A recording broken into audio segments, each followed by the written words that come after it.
31일 수요일 이 귀하고 복된 아침에도 우리 주 예수 그리스도의 은혜와 평강이 여러분과 함께 하시기를 바랍니다. 주변에 계신 분들과 인사 나누실 텐데요, 오늘 아침에는 향기에 관한 말씀을 나눌 거니까 서로 냄새 맡아가며 코로 인사하겠습니다.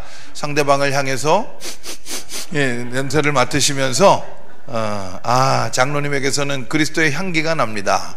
권사님에게서는 향기가 납니다. 집사님 향기가 납니다. 진짜로 맡지 말고 맡은 신용만 하면서 인사 나누시겠습니다. 시작. 그리스도의 향기가 납니다. 집사님은 향기가 납니다. 권사님 향기가 납니다.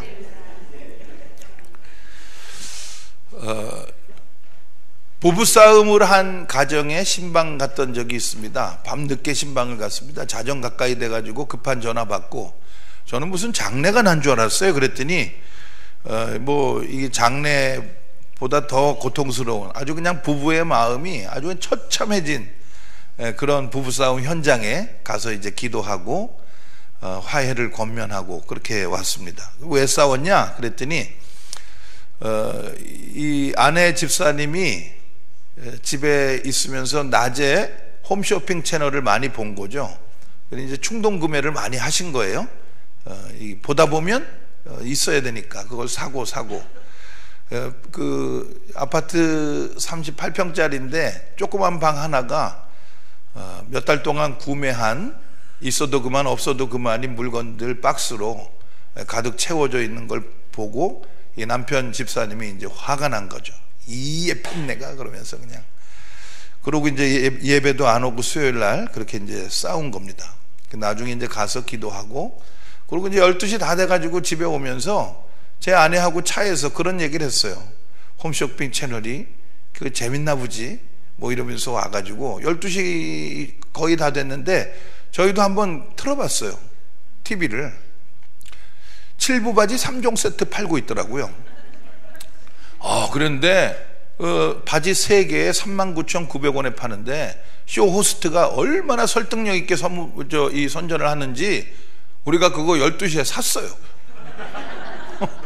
시간 넘어가면 못 살 것 같아가지고 막 빨리 해가지고, 아이고 참, 문 밖에 있다가 무슨 엿듣고 물건을 보냈는지 12시 직전에 주문을 했는데 그 다음날 배송이 되더라고요, 이 바지가. 그래가지고 저희 아내하고 둘이서 우리가 이 참 쓸데없는 일을 했구나, 있어도 그만 없어도 그만 있는 걸 샀네. 그러고는 이제 이걸 어떡하지 그러면서 저희 아내가 입어봤더니 물건이 잘못 왔어요. 여보, 물건이 잘못 왔어, 이거 잘못 배송됐으니까 반품하면 되겠다. 그래서 이제 전화를 했습니다. 물건이 잘못 왔어요. 어떻게 잘못 왔나요? 그랬더니 어저께 저녁에 우리가 7부 바지 샀는데요, 입어보니까 긴 바지예요. 이제 그렇게 얘기하는 거죠. 그 홈쇼핑에서는 분명히 7부 바지였거든요. 왜냐하면 거긴 모델들이 입고 계셔가지고 팔다리가 긴 분들이 그거를 파는데 저희 아내가 입으니까 딱 복숭아뼈까지 와요. 그래서 그 상담하시는 분이 막 웃으면서, 그런 전화 우리가 자주 받는데 아줌마 다리 길이를 좀 재보시고, 물건 잘못 간 게 아닙니다. 이제 그래서 우리가 그냥 입었습니다. 잘 입었어요, 3개. 그래서 제가 그 일을 통해서 제가 회개한 겁니다. 그 쇼 호스트들의 그 열정, 설득력, 그 지혜로운 그 말, 이런 것들 앞에서 제가 회개가 되더라고요. 있어도 그만 없어도 그만인 물건을 이렇게 호소하는 그 설득력. 근데 저는 생명의 복음을 증거하는 목사잖아요. 나는 얼마나 설득력 있게 성도님들에게 다가가고 있나, 그걸 제 스스로 한번 생각해보고, 그리고 이제 나도 좀 설득력 있게 설교해야겠구나 그러고 이제 있는데, 그 주간에 우리에게 주어진 말씀이 호세아, 이 말씀이 주어져 가지고 제가 기도향기 3종 세트라고 하는 설교를 만들게 된 겁니다. 기도향기 3종 세트 정말 좋은 거예요. 이거 꼭 우리에게 필요한 거예요. 우리는 기도할 때 기도할 뿐이지만 이 기도의 길을 열어주기 위해서 예수님은 십자가에서 그 몸을 찢으신 거예요. 반드시 기도해야 돼요. 누가복음 18장 1절에 보니까 기도할 때 낙심하지 말라고 말씀을 하십니다. 아, 사람들은 기도할 때도 낙심하기 마련이구나. 이렇게 우리가 낙심이 습관이 됐는데, 낙심된 마음 이렇게 세우려면 기도밖에는 없어요. 당장 들여가세요. 기도향기 3종 세트 무료예요. 믿음만 가지면 되는 거예요. 그래서 그렇게 이제 설교를 하게 되는 거죠. 아, 설득력 있게 열정을 가지고 그렇게 해야 되는 거더라고요. 자, 기도향기 3종 세트 정말 좋은 겁니다. 정말 필요한 겁니다. 여러분 오늘 이거 꼭 들여가세요. 이거 무료예요. 무료지만 귀한 거예요. 63빌딩에 가면 엘리베이터가 있습니다. 무료입니다. 그런데 되게 비싼 겁니다. 예수 그리스도께서 이 기도의 길 열어주시려고 십자가에서 생명을 우리의 죄값으로 치르셨어요. 그러니까 이 기도의 은혜를 잘 기억하고 기도하며 살아가는 갈릴리 교회 모든 성도님들 되시길 바랍니다. 기도할 때 낙심하지 마세요. 기도할 때 낙심하지 마세요. 오늘의 핵심 주제는 그거예요. 기도할 때 낙심하지 마시라. 자, 호세아 14장에는 5절, 6절, 7절에 3종 세트가 나옵니다. 기도의 향기는 첫째 5절에 보니까 백합화 향기, 6절에 보니까 백향목 향기, 7절에 보니까 포도주 향기, 이렇게 되어 있습니다. 자, 이 1, 2, 3번 백합화, 백향목, 포도주, 뭐 어떤 의미가 있을까를 오늘 나눠 보겠는데 각각의 교훈들이 담겨 있습니다. 첫째 5절 말씀 우리 같이 한번 읽어보겠습니다. 시작. 내가 이스라엘에게 이슬과 같으리니 그가 백합화같이 피겠고 레바논 백향목같이 뿌리가 박힐 것이라. 아멘. 우리의 기도, 우리의 신앙생활은 하나님 앞에 백합화 향기의 능력이 있습니다. 백합화 향기라고 하는 그 비유에 담긴 첫 번째 교훈은 우리를 순결하게 하는 겁니다. 우리가 예수 그리스도를 믿으면 그리스도의 보혈의 은혜는 우리의 모든 죄를 깨끗하게 하시고 우리를 순결함으로, 거룩함으로 이끌어 가시는 겁니다. 백합화같이 순결한 삶이 되는 것이죠. 저는 고등학교 때 저희 누나, 저희 큰형수로부터 굉장히 구박을 많이 받았어요. 왜냐하면 제 몸에서 냄새가 난다는 거예요. 제가 이렇게 여름에 맨발로 이렇게 지나가면 제 발자국이 끈적끈적하게 이 땀이 묻어가지고 그거 걸레로 지우려면 너무 힘들다며 이 새끼는 냄새가 난다고 저를 패고 그랬어요. 그러니까 제가 얼마나 그 위축이 되겠습니까? 이 도봉교에서 은퇴하신 김진호 목사님 부흥회 우리 교회에 자주 오셨거든요. 그런데 그분이 이 설교하시다가 그렇게 하시는 그 대목이 있어요. 믿으시면 아멘 그래요. 그러면 우리가 아멘 그래요. 그러면 두 손 들고 아멘 그랬어요. 그러면 두 손 들고 아멘을 저는 못하는 거예요. 냄새 날까봐. 이렇게 겨드랑이를 가리고 아멘 이렇게 했죠. 그래서 제가 그런 좀 컴플렉스가 있었어요. 그랬는데 예전에 그 컴플렉스를 완전히 극복하는 그 귀한 은혜를 한번 받게 됩니다. 때미는 아저씨로부터 그 은혜를 입게 됐어요. 어느 날 8월에 어느 날인데 우리 교회 개인 사업하는 집사님 한 분이 기부금 납입 증명서를 이제 띈다고 교회로 오신다는 겁니다. 그 주간 따라 또 모든 직원들이 여름 휴가 기간이었어요. 그래서 저 혼자 교회에 이렇게 있는데 이제 사무실에서 그 집사님 기부금 납입 증명서를 저한테 이제 줬죠. 5월 달에 신고하는 건데 그게 뭐가 잘못됐다고 8월에 이게 보완 요청이 와서 그거 이제 갖고 가야 된다는 거예요. 그래서 이제 그 집사님이 왔기 때문에 아유 어떻게 사업은 잘 되시냐, 기부금 납입 증명서 여기 있다, 그리고 기도하고 이렇게 가시게 됐습니다. 근데 가기 전에 그분이 제 얼굴을 이렇게 유심히 보더니 아유 목사님 많이 피곤해 보이신다고, 얼굴 안색이 별로 안 좋다고 그러면서 저한테 10,000원을 주시는 거예요. 10,000원을. 그래서 10,000원을 받으면서 이게 뭐냐 그랬더니 길 건너 화성 목욕탕에 때 미는 아저씨 새로 오셨는데 디테일하게 때를 잘 민대요. 그런데 원래 12,000원인데 8월 한 달 동안 특별 봉사로 10,000원에 해주니 가서 디테일하게 때를 밀고 피로 회복을 하시면 좋겠다는 겁니다. 그래서 또 집사님께서 그렇게 굳이 말씀해 주시니까 하나님 말씀으로 여기고 제가 10,000원을 들고 목욕탕을 가면서 때미는 값 10,000원을 주면 입장료 5,000원은 도대체 누가 내라는 건가? 이런 생각을 하면서 갔어요. 그래서 이제 입장을 해서 계세요 그랬더니 여러분 여름날 오후 2시쯤 목욕탕 가보셨어요? 아무도 없어요. 아무도 없어요. 계세요 그랬더니 메아리 갇혀요. 새우 이렇게. 때미는 아저씨 나오셨어요. 그랬더니 너무 반가워하더라고요. 그래서 제가 선불로 10,000원을 드리면서 때를 잘 미신다는 소문 듣고 왔습니다. 자, 그러면서 이제 때를 밀어주세요. 그랬더니 그러면 일단 들어가서 이제 몸을 불리래요.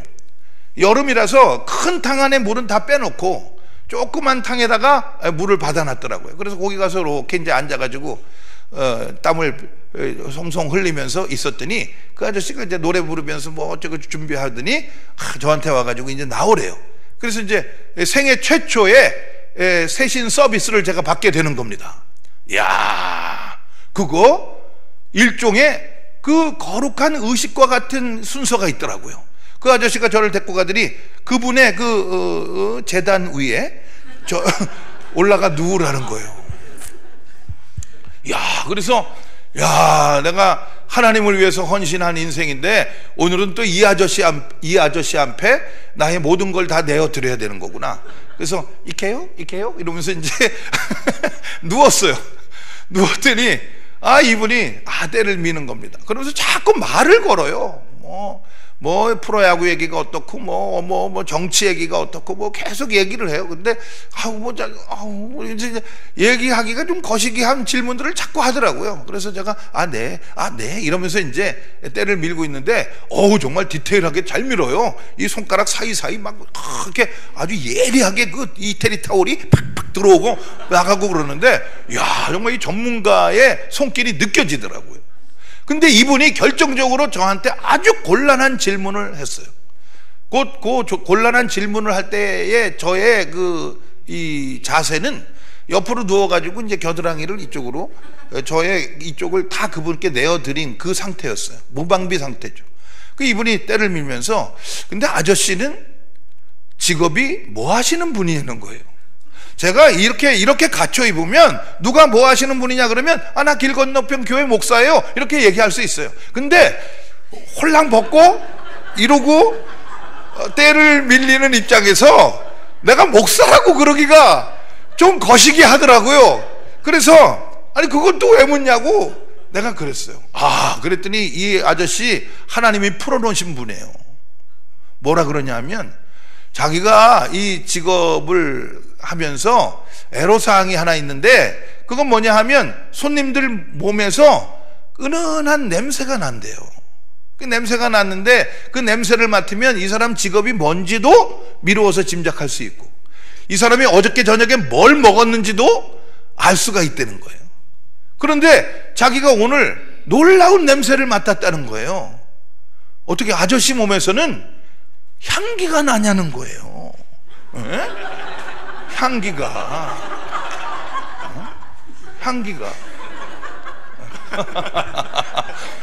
이야, 그래가지고 제가 그 대목에서는 무슨 자세고 뭐고 이런 거를 제가 고려할 여유가 없었어요. 그래요?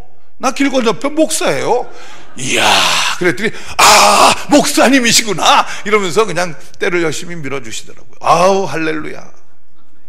제가 집에 가서 자랑했어요. 여보, 야 교환아, 아빠 몸에서 향기가 난단다. 그랬더니 저희 아들이 향기가 난다고 그러면서 이제 그거는 그 아저씨가 세상 사는 지혜겠죠. 이제 아무리 향기가 나냐고. 여러분, 제가요 그 아저씨로부터 들은 그 말 한마디가 얼마나 위로가 됐는지 몰라요. 저 고등학교 때 우리 누나한테 우리 큰형수한테 후려쳐 맞은 등짝 스매싱의 모든 아픔이 그날 다 사라졌어요. 무슨 내 몸에서 뭐가 어떻다고? 발자국이 뭐 끈적하다고? 이야, 요즘은 이제 저희 집에서 저희 아들한테 우리 아내가 그럽니다. 너 여름에 양말 좀 신고 다녀라. 저는 발이라도 작죠. 260mm인데 우리 아이는 290mm예요. 이게 뭐 도둑놈 발이죠. 그런데 정말 개가 지나가면 그냥 끈적끈적해요. 와, 그땐 다 그런가 봐요. 기도의 향기 3종 세트. 첫 번째 향기는 백합화 향기. 우리의 신앙생활 가운데 하나님은 우리를 깨끗하게 하시는 거 믿으시길 바랍니다. 겨드랑이에서 나는 액취들이 다 사라지고 그리스도의 향기가 풍겨나게 될 줄로 믿습니다. 또 백합화 향기에 담겨진 두 번째 교훈이 있는데 그것은 어려움을 이겨내는 능력이에요. 우리의 기도는 하나님 앞에 백합화 향기, 우리의 고난을 이겨내는 힘이 됩니다. 아가 2장 2절 말씀을 누구 좀 목소리 좋은 사람이 한번 읽어보세요. 아가 2장 2절. 이게 뭐 많은 사람이 아닌데 내 사랑하는 자의 이 목사님 자기가 찾아서 이렇게 아멘. 네. 교회 다니시나 봐요. 그 어려운 걸 찾아가지고 선뜻 이웃에게 내미는 정말 그분의 그 넉넉한 마음 감사합니다. 여자들 중에 내 사랑하는 자의 향기는 가시나무 속에 핀 백합화 같다는 거예요. 여러분, 백합화가 피어 있는데 하필 이 백합화가 어디에 폈어요? 가시나무 사이에 피어 있는 거예요. 그게 바람이 불면 백합화는 연약해가지고 한들 움직입니다. 그런데 이 가시나무들은 억세가지고 바람이 불든 안 불든 딱 그 자리에서 가시를 딱 돋구고 있거든요. 어저께 저녁에 나눈 말씀처럼 그거 뭐 어떡할 거예요? 칼과 창자루를 가지고 덤비다가는 같이 함께 불살려지니까 이 백합화가 한들 하다가 이쪽 가시에 푹 찔리고 저쪽 가시에 푹 찔리고 고난이 많게 되는 거죠. 그런데 그 고난을 당할 때에 백합화의 진액이 흐르는 거죠. 그 백합화에서 진액이 흐르면 백합화가 그렇지 않아도 향기가 아주 진한 꽃인데 가시나무 사이에 피어서 여기저기에 찔릴 때 그것은 진한 아주 강한 향기가 되는 것이죠. 고난 속에서 성도들이 하나님 앞에 기도하는 그 향기는 하나님 앞에 가장 진한 향기가 되는 것이죠. 요한계시록 5장 8절에 이 향연은 성도의 기도다. 우리의 기도는 하나님 앞에 향기가 되는데 특별히 고난 속에서도 믿음을 지키려고, 어려움 속에서도 믿음을 지키려고 그렇게 간절하게 기도하는 우리들의 기도는 하나님 앞에 가장 진한 향기로 흠향될 줄로 믿습니다. 그러므로 힘들 때 기도해야 되고, 어려울 때 기도해야 되고, 우리가 아플 때 기도해야 되고, 외로울 때 기도해야 되고, 언제까지 해야 아멘이 나오나 생각하면서 우리 그렇게 기도해야 하는 것이죠.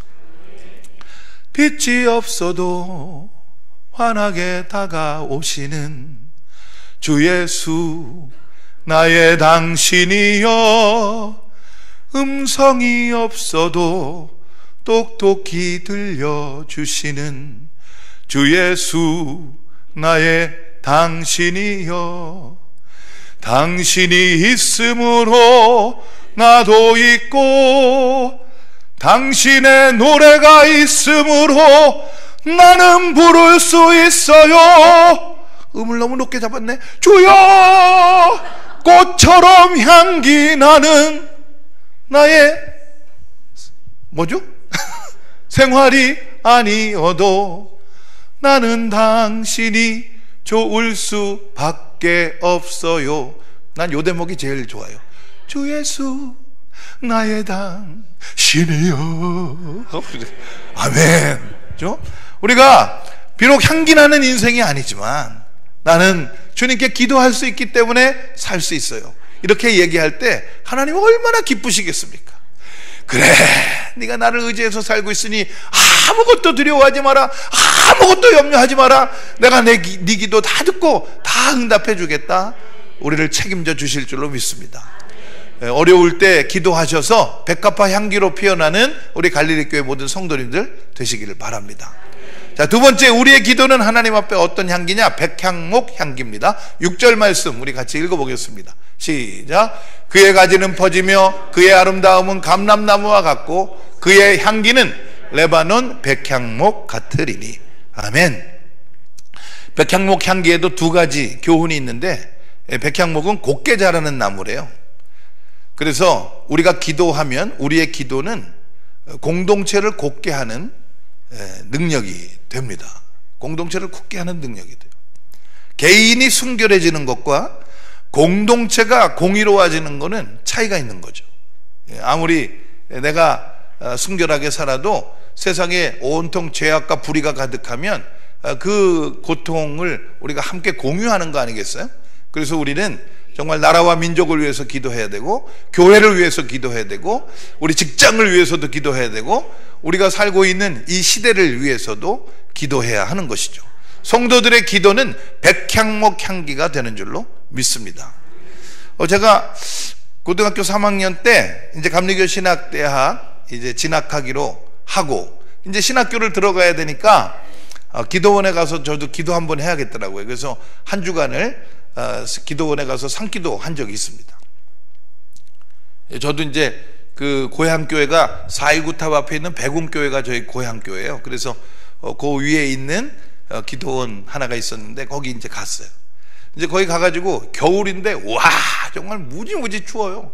그 오들오들 떨면서 기도하시는데, 기도를 하는데 그 낮에 보니까 기도원에 기도하시는 분이 없는 거예요. 저 혼자 있는 거예요. 그 예배 드릴 때 원장님이 예배 드린다고 나오라 그러면 저 혼자 예배 드리는 거예요. 낮에 11시 예배, 2시 예배를 혼자.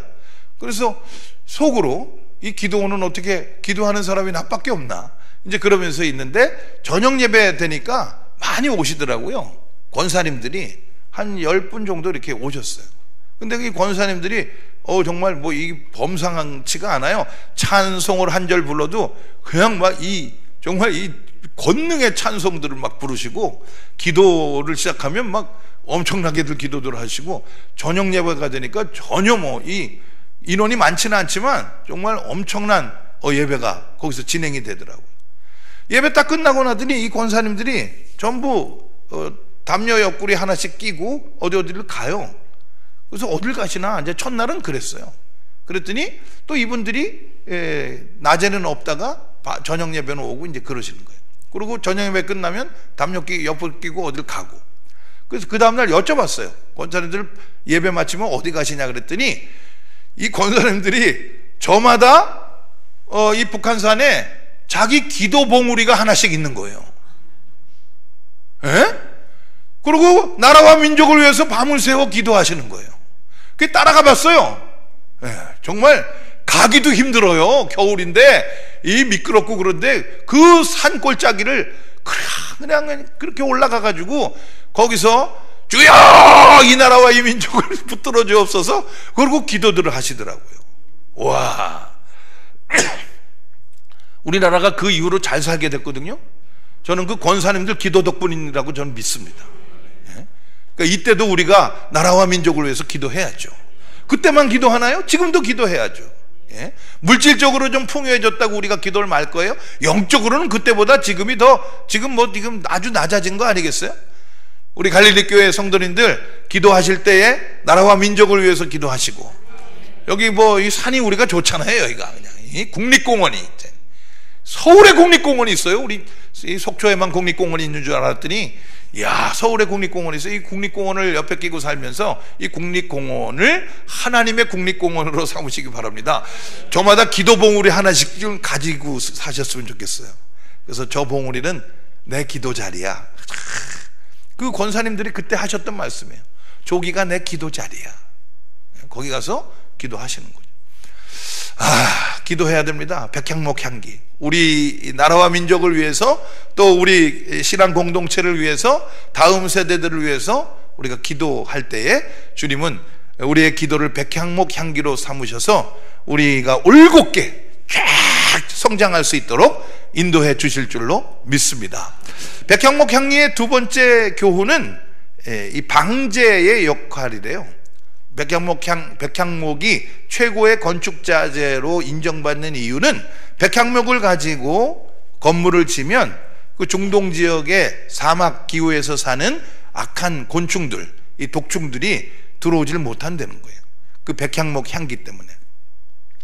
우리들의 기도는 부지불식간에 우리의 삶에 엄습할 수도 있는 그런 어려운 일들을 막아내는 하나님의 보호막이 될 줄로 믿습니다. 이 대목을 또 설교할 때 제가 늘 마음속에 거리낌이 있는 건, 그러면 뭐 우리가 살다가 고난을 당하고 재난을 당하는 게 기도가 없어서 그런 거냐, 또 그렇게 생각할 수 있는데 뭐 꼭 그런 거 아닌 거죠. 우리가 삶에 다가오는 여러 가지 일들 앞에서 그저 우리가 기도하며 살아가는 동안 하나님은 우리들을 평안으로 인도해 주실 줄로 믿습니다. 자, 7절 말씀 읽어보겠습니다. 우리의 기도는 하나님 앞에 또 어떤 향기인가요? 포도주 향기입니다. 7절 같이 읽어보겠습니다. 시작. 그 그늘 아래에 거주하는 자가 돌아올지라 그들은 곡식같이 풍성할 것이며 포도나무같이 꽃이 필 것이며 그 향기는 레바논의 포도주같이 되리라. 우리의 기도는 포도주 향기입니다. 포도주 향기라고 할 때 그 교훈은 분명한 거예요. 그건 뭐냐면 본질의 변화입니다. 본질이 바뀌는 거죠. 포도주는 포도로 만듭니다. 포도일 때는 연약한 과일입니다. 그냥 손으로 쭉 누르면 으깨지는 과일입니다. 그런데 그 포도가 포도주가 되면 세월이 갈수록 그것은 귀한 것이 됩니다. 포도가 포도주가 되는, 본질이 바뀌어요. 본질이 바뀌어서 그것이 아주 귀한 식재료가 되는 거죠. 자, 우리들은 지금 용서받은 죄인들이에요. 용서받은 죄인들, 본질상 죄인인, 본질상 진노의 자녀일 수밖에 없는 우리들을 예수 그리스도의 은혜 안에서 성화의 은총으로 우리를 이끌어 가시는데, 우리가 은혜 안에 믿음의 뿌리를 내리고 살아가는 동안 비록 시간이 좀 걸리겠지만, 그러나 주님은 우리의 본질을 변화시키시는 은혜를 베풀어 주신다는 겁니다. 우리가 기도할 때 낙심하지 말고 계속 기도해야 하는 이유는 뭐냐 하면, 우리가 기도를 하잖아요. 그러면 자, 하나님은 선하신 하나님이죠. 그러면 선하신 하나님 아버지는 우리 자녀들의 기도에 대하여 어떻게 응답을 하시느냐? 아들이 생선을 달라는데 뱀을 주는 아버지가 어디 있겠느냐 말씀하셨잖아요. 그러면 우리가 생선을 달라고 기도하면 하나님 아버지는 우리에게 뭐를 주실까요? 뱀은 안 주시는 건 확실하고, 그죠? 생선을 주실까요? 저는 그렇게 생각하지 않아요. 좋은 아버지는 아들이 생선을 달라고 하면 생선을 냅다 주는 것이 아니라 생선을 잡을 수 있는 낚시 기술을 줄 겁니다. 우리 하나님도 마찬가지예요. 우리가 성경을 읽어보면 우리가 기도할 때 하나님은 응답하시는데, 다니엘 9장에 보면 기도를 시작할 즈음에 응답하세요. 그런데 그 기도가 응답되는 때가 언제냐? 아침에 기도했는데 저녁 나절에 응답이 오거든요. 그런데 저녁 나절에 가브리엘을 통해서 우리에게 주시는 응답은 아침에 내가 기도했던 것에 대한 응답이라기보다는 지혜와 총명으로 응답을 하세요. 다니엘 9장 22절에 우리의 기도에 대하여 하나님은 지혜와 총명으로 응답을 하시는 겁니다. 우리가 생선을 주세요 하나님, 그렇게 기도를 하면 생선에 대한 지혜를 주시는 거예요. 어떻게 하면 우리가 생선을 얻을 수 있는가? 생선을 얻어서 그것을 어떻게 갈무리하고 어떻게 개발하고 어떻게 사용할 것인가에 대한, 어떻게 요리할 것인가에 대한 총명을 주시는 거죠. 그러니까 우리가 기도할 때 우리가 좀 지혜롭게 기도해야 돼요. 그리고 기도한 이후에 지혜롭게 분별해야 돼요. 하나님이 하나님의 방법으로 하나님의 때에 하나님의 응답을 하실 텐데 그걸 분별할 줄 아는 그런 마음이 우리에게 필요한 것이죠. 이 대목에서 눈물과 입장료 없이는 들을 수 없는 저의 부끄러운 얘기를 하지 않을 수가 없는데, 여러분 이거는 듣고 잊어버리시기 바랍니다. 이 교회 밖으로 이걸 갖고 나가서 야, 그 김동준 목사라는 사람 그런 인간이었대 뭐 이러는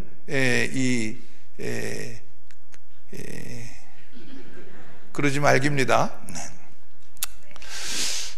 제가 감리교 신학대학을 4학년을 3번 다녔습니다.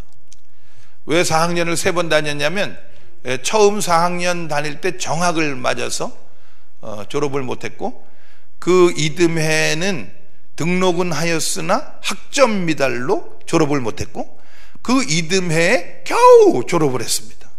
학교에 무슨 공로를 끼친 것도 없는데 학교가 저를 도대체 놔주질 않아요. 놔주질 않아요. 4학년을 3번을 다녔습니다. 이제 그 중에 첫 번째 그 정학 맞은 이야기를 드리려고 합니다. 쪽팔림을 극복하며 전하는 이 말씀을 통해서 여러분들 마음속에 기도의 소망이 있으셨으면 좋겠어요.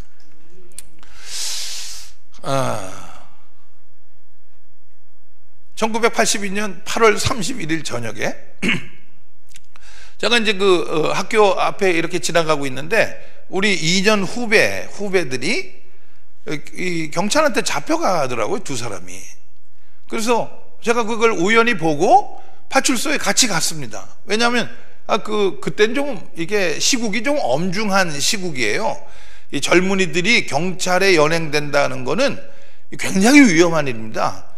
잡혀가가지고 어디로 가는지 행방불명이 되는 경우도 있고 그랬어요. 그래서 아니 너네들 무슨 일이냐 그러면서 그 아이들을 그냥 보낼 수가 없었어요. 그래서 제가 파출소까지 따라갔습니다. 그랬더니 이제 그 얘네들이 무슨 다른 일이 아니고 그 앞에서 어떤 작은 시비가 있었는데 그 사람이 파출소에 신고해가지고 이제 이렇게 임의동행 형식으로 가고 있었던 거죠. 그래서 거기 가가지고 혹시라도 이제 무슨 가혹행위나 이렇게 좀 심한 대우를 받을까봐 옆에서 제가 있으면서 으르렁대고 있는 거죠. 그 애들한테 그러지 마세요. 막 이러면서 이제 제가 있었어요. 이게 조금 있다가 학생처장 교수님이 오셨어요. 그 교수님 오실 때 제가 저는 이제 자유로우니까 그 2 학생은 저기서 이제 조서를 쓰고 있고 저는 자유로우니까 그 교수님을 제가 맞이했단 말이에요. 아유, 선생님 오셨냐고, 죄송하다고. 그랬더니 이제 그 교수님이 저를 힐끗 보고 이제 지나가셨는데 그 다음날 9월 1일 날 교수회의에서 그 2 학생은 퇴학을 시키고 저는 정학을 때린 거예요. 1년 정학을. 아니, 이렇게 억울할 때가 있어요. 아니, 파출소 끌려가는 애들 따라갔다가 교수님한테 인사했는데 그 교수님이 교수회에다 뭐라고 보고하셨냐면 김동준이가 아마 걔네들을 사주한 것 같다, 시킨 것 같다. 그래가지고 제가 정학을 당한 거예요. 억울해가지고 그 교수님 찾아가서 사정을 했는데 이 양반이 그냥 얼마나 완고한지 몰라요. 학장님 찾아가고 다른 교수님들 찾아가서 사정을 했는데 그냥 당한 일이니까 1년 쉬었다 가라 그러더라고요. 그래가지고 제가 그냥 요즘 말로 멘붕이 왔어요. 이거 어떡하지? 제가 10월 달에 이제 4학년이기 때문에 그 학기만 마치면 목회를 나가야 되는데 10월 달에 목회를 나갈 강화의 교회가 있었어요. 정해져 있는, 내정되어 있는 상태예요. 그런데 제가 그런 일을 겪은 거죠. 제 인생길이 갑자기 딱 막힌 겁니다. 그래서 어떡하나? 근데 제가 그때 철없는 신학생이고 그냥 천방지축이지만 이럴 땐 기도해야겠구나 이런 생각이 들어서 4리터짜리 그 알미늄 노란 주전자에다가 수돗물 하나 딱 받아가지고 그리고 이제 옆구리에 담요 끼고 그리고 성경책 가지고 감리교 신학대학교 종합관이 그때 완공이 됐을 때예요. 그래서 그 종합관 공사할 때 제가 봐두었던 저 지하 깊숙한 곳에 기도할 만한 자리가 있어서 거기 이제 3일을 작정하고 금식 기도하러 내려갔습니다. 학생회한테 가서 부탁을 했어요. 학생회 총무가 필리핀 선교사 홍성욱 선교사인데 그때 이제 총무였거든요. 그래서 성우가 형이 이런 일을 겪었는데 내가 기도할 테니 네가 좀 도와주라. 그리고는 이제 내려갔어요. 그리고 이제 기도하는 겁니다. 이야, 제가 기도 그렇게 잘 하던 신학생이 아닌데요. 급해지니까요, 기도 잘 나와요. 하나님 이 정학을 면하여 주옵소서 그러면서 기도하는 겁니다. 눈물 콧물 흘리면서 이게 도대체 무슨 일입니까? 그냥 후배들 끌려가는 거 내가 그냥 사랑으로 동행했던 건데 왜 이런 고난을 나에게 주십니까? 그러면서 이제 기도하면서 이번 정학만 면해 주시면 내가 이런 목회자가 되겠습니다. 그러면서 막 기도를 하는 거예요. 3시간 4시간 막 기도가 이어지는데 그 기도를 계속 반복하다 보니까 나중에 제 마음속에 웃음이 나오더라고요. 어떤 웃음이 나오냐 하면 내가 이런 목사가 되겠다고 기도를 막 하는데 내가 그런 목사가 될 수 있을까?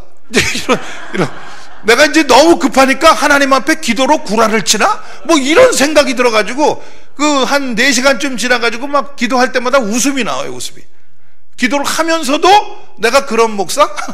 이러면서 이제 기도를 하는 거예요. 그래서 이제 한 5시간 6시간 기도했어요. 밤이 됐어요. 아주 깊은 밤이 됐는데 그 기도를 뭐 그렇게 그냥 땀 뻘뻘 흘리면 눈물 흘리고 콧물 흘리고 기도하다가 이제 쉬는 거죠. 그 쉬는데 그 느낌 있잖아요. 왜? 기도할 때 하나님이 내 기도 들으시는 그 느낌적인 느낌이 있잖아요. 그 느낌이 있는 거예요. 그래서 너무 감사한 거예요. 제 마음이 너무 평안한 거예요. 하나님 내 기도 들으셨고 반드시 응답하신다는 확신이 들어가지고 그리고 이제 잠깐 쉬는데 잠깐 쉬었다가 다시 기도하려고 그러는데 확신이 드니까 하나님이 내 기도 들어주셨고 내일 아침이면 저 정학의 처분이 반드시 바뀌어질 거라고 하는 그 소망이 생기니까 이 기도가 안 나오네. 그 다음부터 그때 마태복음 6장의 의미를 알았어요. 왜 금식할 때에 은밀하게 하라 그러시는지. 금식할 때 은밀하게 해야 돼요. 그래야 금식을 중단할 때 덜 쪽팔려요. 저는 3일을 금식을 작정하고 기도한다며 큰 소리 뻥뻥 치고 내려왔잖아요. 기도가 응답이 됐잖아요. 첫날 저녁에. 근데도 앞으로 이틀을 생으로 굶고 있어야 돼요. 기도도 못하고. 기도가 안 돼요. 마음이 아주 그냥 방심이 돼가지고 기도는 안 나오고 이틀은 채워야 되고 어떡하나 그러고 있는데 좋은 방법이 있다. 이제 10월 달에 목회 나가면 찬양 인도를 해야 될 텐데 모르는 찬송가 있으면 안 되지. 그래서 찬송가 책을 펼쳐놓고 1장부터 쭉 넘겨가면서 모르는 찬송 있으면 계명으로 불러서 그걸 익히기를 했습니다. 그러다가 이제 운명의 찬송 363장을 만나게 돼요. 363장은요 그렇게 정학을 맡고 종합관 지하 깊은 곳에 들어가서 기도하는 사람들을 위한 찬송이에요.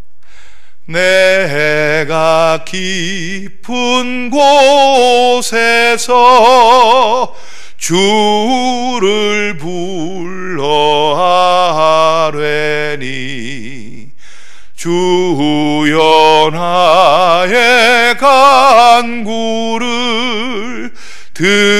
들어주심 바라고 보좌 앞에 나가니 은혜 내려주소서. 이런 곡이에요. 이 찬송 뭐 자주 부르시지 않죠? 저도 그날 처음 불렀어요. 그러면서 2절 가사가 이 2절 노랫말이 제 마음에 와 닿더라고요. 주가 죄를 살피면 누가 능히 서리요. 이 대목이 너무나 좋은 거예요. 주가 죄를 살피면 누가 그 앞에 설 수 있겠습니까? 그런데 교수님들이 살피다 보니까 나만 걸렸네. 뭐 이런 싸가지 없는 생각이 딱 들더라고요. 그래서 하여튼 그 찬송을 그 뒤로 진도를 못 나가고 이틀 동안 그것만 부른 겁니다. 수백 번을. 교수님들의 죄를 살펴주소서. 저들도 죄 있는 것을 깨닫게 하소서. 나만 정학 때리지 마시고 저들도 면직시켜 주옵소서. 막 이러면서 이제 기도가 이제 막 이제 아주 악한 기도가 막 나오는 거죠. 하여튼 그러면서 이틀을 때웠어요. 그러고 나왔어요. 이제 12시 딱 9월 3일 12시 딱 넘기면서 이제 제가 거기서 나오는 겁니다. 이제 땅 보무도 당당히 나와가지고 종합관 로비에 게시판 공고 딱 붙은 걸 보는 거죠. 그저께 9월 1일 날 저에 대한 정학 공고가 딱 붙어있던 한 장짜리가 있었는데 그 옆에 이제 뭐가 붙어 있어야 되는 거잖아요. 이걸 바꿔야 되니까 딱 보니까 2장이 더 붙어 있어요. 알렐루야. 이야, 하나님 정말 능력 있으시다. 그래서 딱 봤더니 그 옆에 제가 9월 1일 날 정학받은 제 공고 바로 옆에 9월 2일 날 다음에 2 학생을 1년 정학에 처함 학생회 총무 홍성욱 문예부장 아무개 이렇게 돼 있어요. 제가 기도하러 내려가기 전에 학생회 사무실에 들려가지고 우리 1년 후배 홍성욱 선교사한테 나를 위해서 좀 도와달라고 그랬더니 이 피가 뜨거운 홍성욱 선교사가 그 학생이 문예부장하고 같이 가가지고 학생처장님하고 얘기하다가 소리를 좀 높여가지고 학생처장님이 걔네들도 정학을 매긴 거예요. 그랬더니 그 옆에는 뭐가 붙어 있냐면 다음에 9학생을 1년 정학에 처함, 학생회장 100명 이하 9명의 학생회 임원들이 있는 거예요. 이 총무가 가서 호소하다가, 학생을 위해서 호소하다가 정학을 맞으니까 학생회장이랑 임원들이 우르르 몰려갔는데 집단적으로 몰려와서 분위기를 험악하게 했다고 그래가지고 그분들이 다 1년 정학을 먹었어요. 나 그날 하나님한테 뚜껑이 열렸어요. 하나님이 이러시면 안 되죠. 아니 9월 1일 날 저녁에 내 기도 들으셨잖아요. 내가 이번 정학만 면하게 해주시면 이런 목사 되겠다고 저런 목사 되겠다고 구라같이 기도할 때 하나님 기쁘게 받으셨잖아요. 제 마음속에 확신을 주셨잖아요. 그런데 기도를 듣는 척 해놓고 이런 식으로 아니 이런 식으로 응답하시면 어떡해요? 그냥 내 정학만 그냥 남겨놓든지. 지금 나 때문에 11명의 학생회 임원들이 전부 1년 정학을 맞으면 그 인생들은 어떻게 해요? 그 학생회장 백남현 목사님은요, 감시는 저보다 1년 후배지만 고등학교 저 5년 선배예요. 그래서 저하고 아주 각별하신 분이에요. 그렇게 뒤늦게 신학을 하러 올 때 그분의 인생에 하나님이 행하신 그 놀라운 일들과 간증의 이야기들을 우리가 다 잘 알아요. 그런데 그 천사 같은 백남형을 정학을 때리다니, 이게 하나님이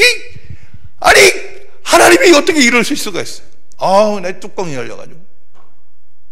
그래가지고 이제 이게 학내 사태가 됐어요. 1982년 감신의 학내 사태가 돼가지고 이제 학생들이 전부 종합관 강당에 올라가가지고 이제 단식 농성을 하는 겁니다. 김동준만 단식하냐? 우리도 단식한다. 그리고 이제 걔네들이 이제 단식 농성을 시작했어요. 그래서 저도 이제 저로 인해서 촉발된 일이니까 이제 거기 참여한다고 올라가는데 2층에서 누가 내 목덜미를 낚아채더라고요. 보니까 교수님 두 분이에요. 그 당시엔 젊은 교수님이었는데 지금 두 분 다 은퇴하셨어요. 근데 그 두 분이 저를 꽉 붙들고, 동준아, 너 여기서 경거망동하면 안 돼. 너 길게 봐라. 인생을 길게 봐야 돼. 1년, 지금은 너 지금 심각한 것 같지만 나중에 살아보면 1년 그거 별거 아니야. 우리 이거 받아들이고 너 1년 동안 너 좀 쉬었다 와라. 너 저 위에 올라가면 너 퇴학당해. 그러니까 저 위에 올라가지 말고 뒷문으로 해서 이 학교를 나가라.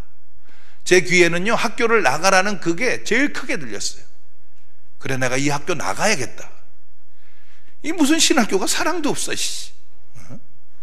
아니 학생들이 가가지고 그거 좀 항의했다고 그걸, 그렇게 무고한 사람들을 정학을 때리나? 그래서 아멘. 그리고는 이제 학교 나왔어요. 그리고 내 저 학교 안 돌아가. 그리고 이제 은행에 들어간 거죠. 참, 은행에 들어가서 제 아내 만나서 결혼하고 그리고 목회 나가고, 목회하다 그만뒀다가 다시 하고, 그렇게 세월이 흘렀어요. 2009년이 됐는데 2008년도에 우리 교회가 땅을 샀습니다. 63평 땅을 7억 2천 주고 샀어요. 꼭 필요한 땅이었기 때문에 교회 옆에 바로 붙어 있는 땅을 샀는데, 그 땅을 사는 과정에서 중개사가 2억 5천만 원을 횡령을 하고 떼어먹는 바람에 우리가 어려움을 겪게 됐습니다. 그래서 2009년도 한 해 동안 굉장히 고난을 겪고 있었는데 2009년 9월 1일 날 제가 시편 37편을 보게 된 거예요. 그날의 새벽기도 본문이에요. 시편 37편 가지고 이제 설교를 하려고 그러는데 찬송을 뭘 부를까? 이제 새벽에 일찍 사무실 나가가지고 찬송을 고르다가 363장을 고르게 됐어요. 아는 찬송인데 왜 아는지는 모르겠더라고요. 내가 깊은 곳에서, 이제 27년 동안 재수 없어서 안 부른 거예요, 내가 그 찬송을. 근데 이제 그날은 그걸 까맣게 잊어먹고 제가 이제 그걸 부르는 겁니다. 이제 새벽기도 내려가서 찬송가 363장 부르겠습니다. 내가 깊은, 그러는데 제 마음속에서 이 찬송 언제 불렀지? 그 생각이 나는데 우리 주님이 저한테 질문을 하시더라고요. 너 이 찬송 기억나냐? 그러세요. 그래서 내가 이 찬송을 언제 불렀지? 그러고 있는데 27년 전이니까 생각이 안 나잖아요. 까맣게 잊어먹고 사는 거예요. 내가 뭐 옛날에 정황을 먹었었는지 무엇했는지 이런 거 다 잊어먹고 사는 거예요. 지금 열심히 목회만 하고 있었던 거예요. 그런데 갑자기 사람이 죽을 때 되면 그런 현상이 일어난다는데, 제 인생에 매년의 9월이 이 사진으로 한 장씩 척척척척 지나가는 겁니다. 순식간에. 제 인생에 매년 9월에 중요한 사건들이 많이 있었더라고요. 다시 목회를 시작한 것도 9월이고 저희 아들 태어난 것도 9월이고 9월의 사건들이 많아요. 그 27장이 촉촉촉촉 주마등처럼 지나가면서 82년 9월 1일 저녁에 제가 종합관 지하에서 하나님께 기도하는 모습을 딱 보여주시는 거예요. 순간적으로 제 속에서 27년 전에 그 뚜껑 열렸던 분노가 확 솟구쳐요. 아, 이 찬송 그때 불렀었네, 이 생각이 들어요. 그 묵었던 하나님께 대한 그 감정이 확 올라오는데 하나님이 아주 부드럽게 너 그때 기도했던 거 기억나냐? 그러시는 거예요. 그때 내가 뭐라고 기도했지? 그랬더니 그 앞에서 그 장면만큼은 주님이 아주 그 짤로 보여주시는 거예요. 짧은 동영상으로. 하나님 이 정악을 면하게 해주시면 이런 목사 되겠어요, 이런 목사 되겠어요 하는 그 기도를 보여주시더라고요. 그러면서 이제 하나님이 하시는 말씀이, 그때 네가 했던 기도 내 마음에 들어서 너 그런 목사 만드는데 20년도 넘게 걸렸다 야. 나는 지금 네 모습이 마음에 드는데 너는 네 모습 마음에 드냐? 27년 전에 기도했던 당사자가 기도했던 걸 새까맣게 잊고 살았어요. 저는 그 이후에도 그냥 내 마음대로 살았어요. 그냥 제가 몇 번 결정 잘한 일이 있다면 제 아내하고 결혼한 거 잘한 거고, 목회 다시 한 거 잘한 거고, 그리고 은혜 받은 거 잘한 거고, 그리고 열심히 한 거 뿐이 없었어요. 주로 제 마음대로 살아온 것 같았어요. 그런데 하나님이 2009년 9월 1일 날 저에게 마음속에 말씀하시는 거는, 27년 전에 네 기도가 내 마음에 들어서 내가 너 그런 목사 만들기 위해서 27년을 그렇게 이끌고 오셨다는 거예요. 이런 집요하신 하나님이 있어. 기도한 당사자가 기억도 못하는 그 일을 이루어 가셨다는 겁니다.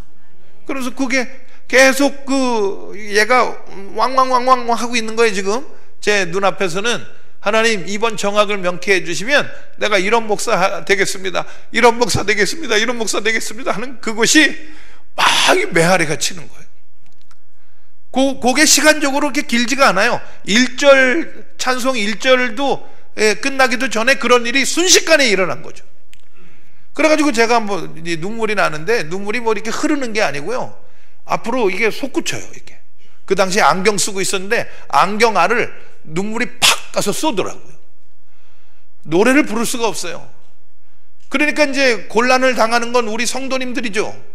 새벽기도 나와가지고 낯선 찬송을 부르는데 목사가 선창해주면 따라 부르는 건데, 갑자기 목사가 서가지고 막 울고 있으니까 서로 막 이렇게 어떻게 된 거예요? 이러면서 이제 서로 눈빛으로 얘기하면서 막 이렇게 곤란하더라고요. 그런데 그때 정말 하나님이 또 풀어놓으신 우리 노 권사님 한 분이 계세요. 모든 찬송을 일정한 곡조로 부르시는 그분이 목소리를 높여셔가지고 2절을 부르는 겁니다. 주가 죄를 살피면 누가 그거 다 따라서 부르는데, 그 꼬락소리를 내가 이렇게 울면서 보고 있으라니까 그걸 또 웃기고, 그래서 눈에서는 눈물이 나오는데 입으로는 씩 웃으면서 3절부터는 또 제가 노래를 또 부르고 이제 그랬던 적이 있어요.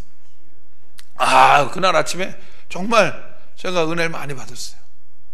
하나님 반드시 우리의 기도 들으시는 거예요. 하나님 반드시 그 기도를 응답해 주시는 거예요.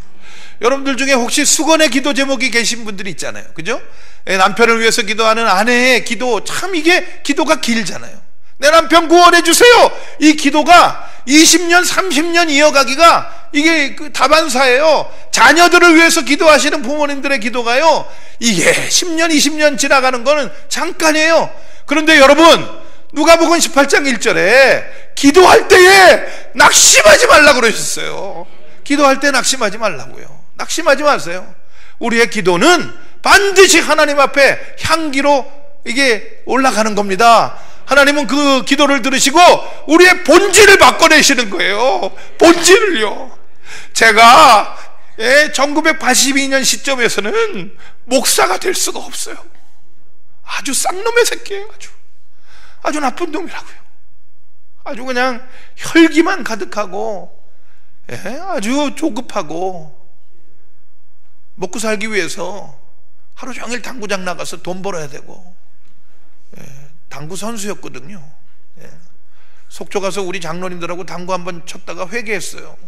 우리 장로님들이 너무 놀라는 거예요. 아니 공이 저렇게도 움직입니까? 우리 높은 수준의 당구 선수였어요. 1982년에 저는 신상 조사하는 데 있으면 학생이라고 안 썼어요. 당구 선수 이렇게 썼어요. 저는 희망이 없었어요. 저희 고향교회에서 우리 1년 후배 여학생이 저를 흠모했었던가 봐요. 오빠 그러더라고요. 그래서 왜? 그랬더니 연애가 잘 안 되지? 그러더라고요. 그래 연애가 잘 안 된다. 왜? 너는 그 이유를 아냐? 그랬더니 오빠는 희망이 없어. 그러더라고요. 돈이 있어, 부모가 있어, 가진 게 있어. 가진 거라고는 믿음 하나인데 목사 되겠다고 신학교 다니는 사람이 술 먹어 담배 펴 도대체 희망이 없어. 그러더라고요. 그런 얘기를 들으면서도 그게 얼마나 심각한 얘기인지는 몰랐어요. 그런데 그 정학을 통해서 하나님이 저를 기도하게 하신 거예요. 정말 구라처럼 기도했어요.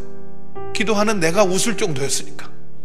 그런데 하나님이 너 그런 목사 만들려고 20년 넘게 걸렸다는 거예요. 여러분, 우리가 기도한 거 응답하시는데 하나님은 지금도 쉼 없이 일하고 계시는 것 믿으시길 바랍니다. 우리의 기도는 하나님 앞에 향기예요. 백합화 향기, 백향목 향기, 그리고 인생의 본질을 바꿔내는 포도주 향기인 걸 믿으시기 바랍니다. 꼭 필요한 거예요. 기도 향기 3종 세트. 오늘 꼭 들어가세요. 평생 가지고 사세요. 공짜예요. 그러나 귀한 은혜예요. 우리 오늘 집을 나서기 전 우리 찬송하고 기도합니다.